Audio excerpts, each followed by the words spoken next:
안녕하세요. 수다몽다 시스토리입니다. 고려 말 이야기를 무신정권부터 원간섭기의 왕 이야기까지 이어서 하고 있는데요. 여기서 고려 정치에 큰 영향을 끼친 원나라 황후 이야기 해보도록 하겠습니다. 드라마로도 제작된 적이 있어서 여러분도 잘 알고 계실 그녀, 바로 기황후인데요. 고려 여인이었던 그녀가 어떻게 원나라 황후가 되었나, 그 파란만장한 이야기 시작해 보도록 하겠습니다.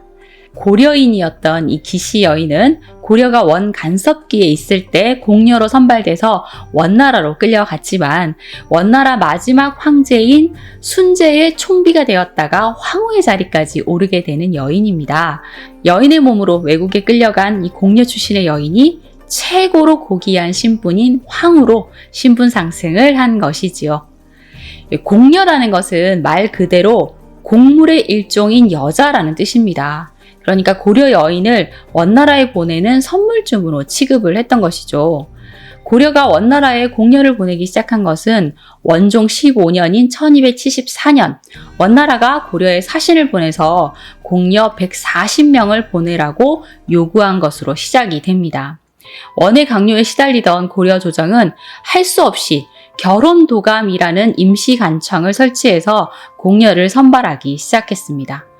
처음에는 마지막까지 원에 대항하다가 진압당했던 이 삼별초의 아내나 딸들, 승려나 죄수의 딸을 잡아서 강제로 보냈는데, 이렇게 해서 원나라에 끌려간 고려의 공녀 대부분은 원나라에 투항한 남송 출신 관리들의 처첩이 되어서 다시는 고국으로 돌아오지 못한 채 이 타국에서 뼈를 묻어야만 했습니다. 원나라는 이후 고려에 노골적으로 공녀를 요구했을 뿐 아니라 사신으로 온 이들도 여인들을 요구했습니다.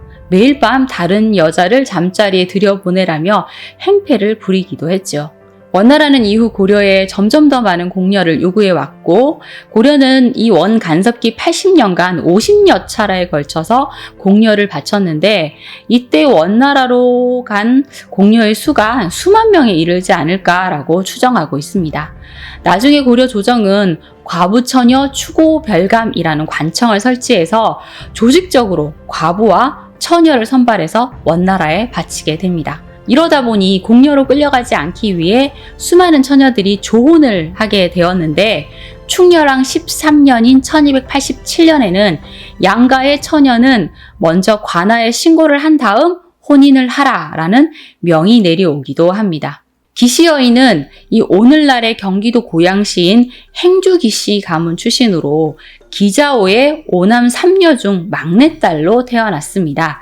그녀의 집안은 드라마에서 묘사된 것처럼 그렇게 한미하지 않았고, 대대로 무관을 지낸 이 무관 집안이었고 나름 풍족한 편이었다고 합니다. 드라마나 소설에서 그녀의 이름을 기승양 또는 기순녀라고 등장을 시키기도 하는데, 이름에 대한 정확한 기록은 없어서 우리는 일단 기시 여인이라고 부르도록 하겠습니다. 기시 여인은 충수광 4년인 1333년 원순제 즉위 당년에 공녀로 선발되어서 원나라로 가게 되었는데요. 막내딸이 공녀로 끌려가게 되자 기시 여인 집안은 초상집 분위기가 됩니다. 기시 여인은 떠나기 전에 거기도 사람 사는 곳인데 죽기야 하겠어요? 죽기보다 못하다면 자진하면 되지요 라며 부모님을 위로하고 원나라로 끌려가게 됩니다.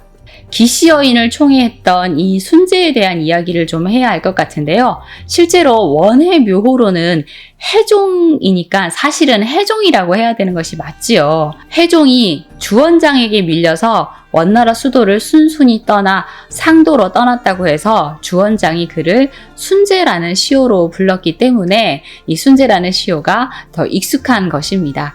일단은 우리도 순제라고 칭하도록 하겠습니다. 당시 원나라 사정을 좀 살펴보면, 원은 세조 쿠빌라이가 사망한 후 1294년 고려 충렬왕 20년부터 황실의 제의다툼과 권신들의 전행이 갈수록 심해져서 약 50년간 11명의 황제가 바뀌고 또 황제가 없는 공백 상태에 놓인 적도 있었습니다. 세조 쿠빌라이가 사망을 하고 그의 손자 성종이 원황제가 되었는데, 후계자 없이 사망을 하는 바람에 무종이 쿠데타를 일으켜 원황제 자리에 즉위하게 됩니다. 무종은 자신과 함께 쿠데타를 일으켰던 동생 인종을 황태자로 책봉하게 되죠. 이 과정에서 인종이 황제가 되면 그 다음은 다시 무종의 아들들을 황위로 계승할 것을 서로 약속하게 됩니다. 그리고 1311년 무종이 즉위한 지 3년 만에 급사를 하고 동생 인종이 즉위를 하게 되는데요. 약속대로라면 무종의 아들 쿠살라가 황태자가 되어야 했지만 무종과 인종의 어머니인 타지가 인종의 아들 시디발라를 황태자로 세웁니다. 상황이 이렇게 되다 보니 이 황권의 위협이 되는 무종의 아들 쿠살라는 주왕으로 봉해져서 머나먼 윈난으로 보내지게 되는데 윈난으로 가는 도중에 암살당할 위험에 처해지고 알타이 지방으로 피신해서 스스로 힘을 키우게 됩니다. 1320년 인종이 황제에 오른 지 10년도 되지 않아 사망을 하게 되고 그의 아들 영종이 즉위를 했는데 또 3년 만인 1323년에 암살당하게 됩니다. 그리고 쿠빌라이의 증손자 이순테무르가 반란군에 의해 황제로 추대되게 되죠. 이렇게 추대된 황제를 태정제 또는 진종이라고 부르는데요. 그는 5년간 원나라 황제 자리에 있다가 1328년 7월 또 갑자기 사망하게 됩니다. 태정제가 이렇게 또 사망을 하자 태자 아수기바가 8살 어린 나이로 황제 자리로 즉위를 해서 천순제가 되는데 또 2개월 만에 연천모가 즉 엘테무르가 무력을 앞세워서 이 천순제를 몰아내고 무종의 두 황자 중 동생인 톡테무르를 옹립해서 문종으로 등극시킵니다. 제가 충해왕 이야기를 할 때 엘테무르를 한자어로 읽으면서 연천모가라고 말씀을 드렸는데요. 원나라 역사를 이야기하는 거니까 여기서는 제가 엘테무르로 발음하도록 하겠습니다.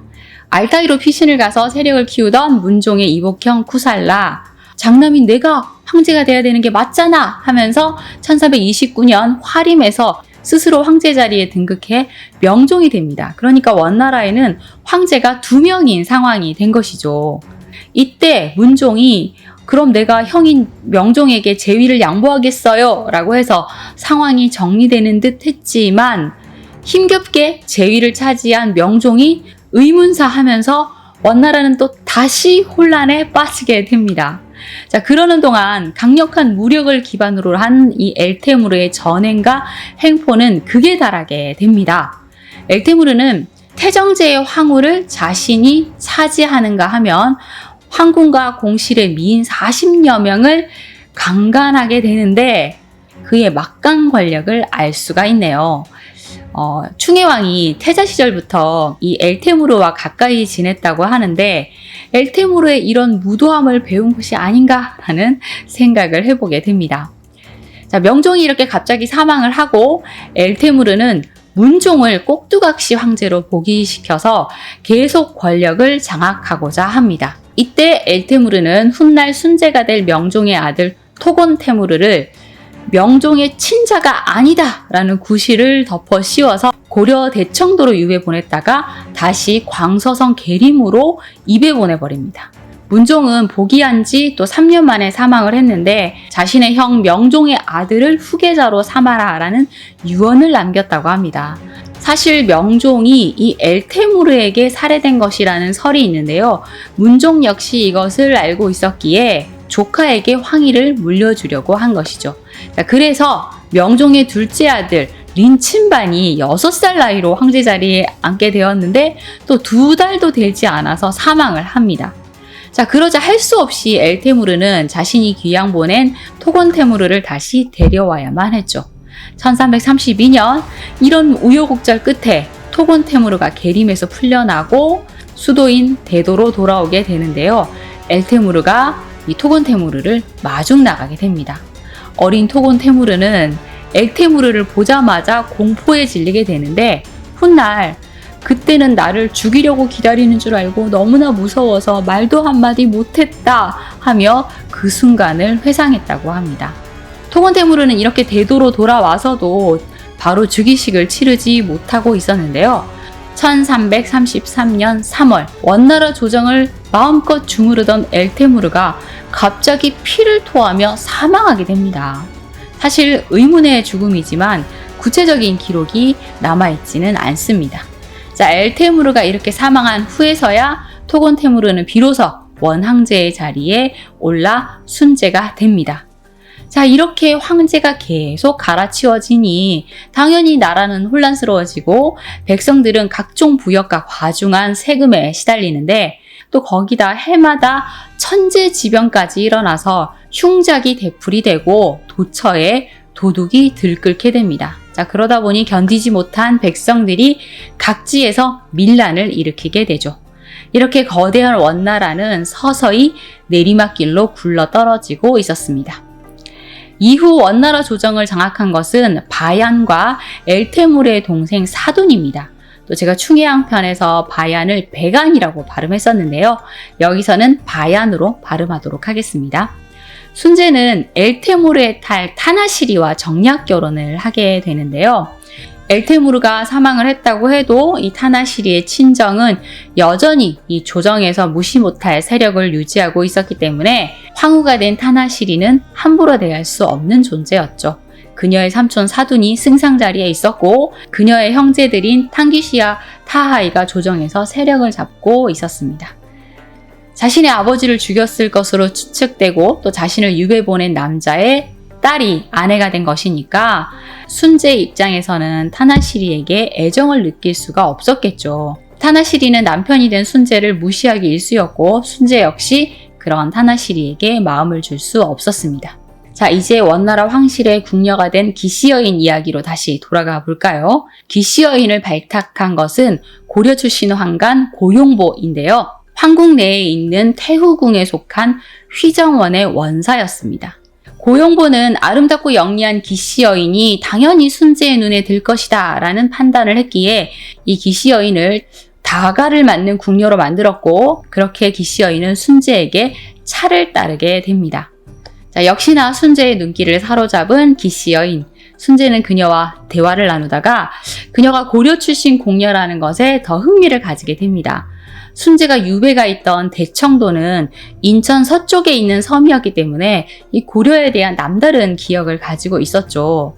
순제의 이 내면에는 유배지에서 어린 시절을 보낸 이 비참한 기억이 공포로 자리 잡고 있었는데요. 기시 여인이 고려에서 원나라로 끌려온 공녀라는 것이 그의 연민을 자극한 것이 아닌가 싶습니다.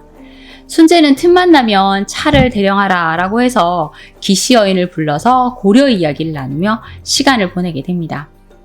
기시 여인은 용모가 빼어나고 아름답고 말솜씨가 뛰어났다고 하는데요. 원사 후비열전에 따르면 그녀는 영특한 성품에 살구 같은 얼굴, 복숭아 같은 뺨, 버들 같은 허리를 가지고 있었다. 순제를 모시면서 비의 천성이 총명해서 갈수록 총애를 받았다라고 전하고 있습니다. 이렇게 기시 여인에게 마음을 준 남편을 본 타나시리, 당연히 화가 났겠죠. 타나시리 입장에서는 아무런 힘도 없는 이 고려에서 온 공녀 출신의 천한 궁녀가 자신의 라이벌이 된 것에 자존심이 상했고 질투심에 불타게 됩니다. 그래서 틈만 나면 꼬투리를 잡아 기시 여인을 불러 채찍질을 하며 화풀이를 하게 되죠.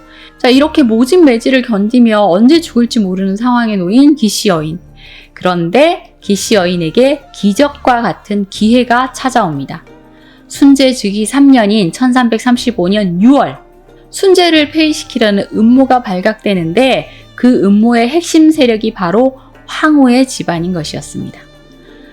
사돈이 죽자 순제는 바얀을 중서 우승상으로 발탁해서 황후의 집안을 견제하려고 합니다. 자, 그러자 이 불안감을 느낀 타나시리의 형제들인 탕귀시와 타라하리 그리고 숙부 다린다리가 결사대를 황궁에 보내서 바얀을 죽이고 순제를 폐위시키려고 한 것이죠. 하지만 이들의 움직임을 간파하고 있었던 바얀이 군사를 움직여서 즉시 이들을 주살시키게 되는데요. 황후의 동생 타라하이가 도망쳐서 이 누나인 황후 타나시리에게 가서 누나 나 좀 살려줘 하며 목숨을 구걸하게 됩니다. 타나시리는 동생을 이 황후의 의자 밑에 숨겨주고 자신의 치맛자락으로 가려주었는데요. 곧바로 바얀이 뒤쫓아와서 이 순제와 이 타나시리가 보는 앞에서 타라하이를 끌어내서 그 자리에서 죽이게 됩니다. 바얀이 형제가 모반을 하는데 황후가 모를 리 없다 하면서 또 타나시리를 체포하게 되는데요. 타나시리는 순재에게 폐하 제발 살려주세요 라고 애원을 합니다. 하지만 순재는 너희 형제가 역모를 꾸몄는데 난들 어쩌란 말이냐 하면서 타나시리를 외면해버리죠. 타나시리는 결국 황후 자리에서 쫓겨나 유폐되었다가 이듬해 7월 바얀에게 독살당하게 됩니다. 자, 이렇게 하여 무소불위의 권력을 휘두르던 엘테무르의 집안은 몰락하게 되었고 바얀이 원나라 조정을 장악하게 됩니다.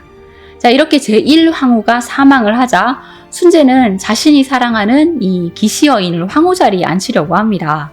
하지만 원나라 황후는 몽골족 명문인 옹기라트 집안의 여인을 맡는 것이 불문율이었는데요. 엘테무르를 이어 새로운 권력자가 된 바얀 역시 기시 여인을 황후로 올리는 것은 절대 있을 수 없는 일이라며 반대를 합니다. 결국 1337년 순재 4년 옹기라트 가문 출신의 바엔후드가 새 황후가 됩니다. 순재의 총애를 받고 있다고 해도 힘없는 고려 여인일 뿐인 기시 여인. 자, 그렇다 해도 그녀에 대한 순재의 사랑은 깊어갔고 황궁에서 그녀의 지위를 확고하게 해주는 경사가 생겼으니 1339년 기시 여인이 아들 아유시리다라를 낳은 것입니다. 순재는 기시 여인이 아들을 낳은 것에 너무 기뻐하면서 고려 출신 내시인 강금강과 자장고사 신예 등을 고려 금강산에 보내서 범종을 만들라라고 할 만큼 기시 여인을 총애했다고 합니다. 황제의 총애를 받고 아들까지 낳은 기시 여인, 순재는 황자를 낳은 이 기시 여인을 제2황후로 맡고자 했는데 당시 조정을 장악하고 있던 이 바얀의 반대로 무산되게 됩니다. 자, 이에 순재와 기시 여인은 이 원나라 조정을 장악하고 있는 바얀에게 불편함을 느끼게 되는데요. 운명이 이들의 편이었던지 마침 황제 위에 군림하는 듯한 바얀이 실각하게 되는 사건이 벌어지게 됩니다. 바얀이 원나라 조정을 장악하고 전행을 일삼게 되자 이런 바얀을 제거하기 위해서 순재의 스승이었던 샤라반과 바얀의 조카인 탈탈, 그러니까 톡토테무르가 손을 잡게 됩니다. 1340년 2월 순재와 바얀이 함께 사냥을 나갔는데 바얀은 조카 톡토에 의해 역모로 몰려 사로잡히게 됩니다.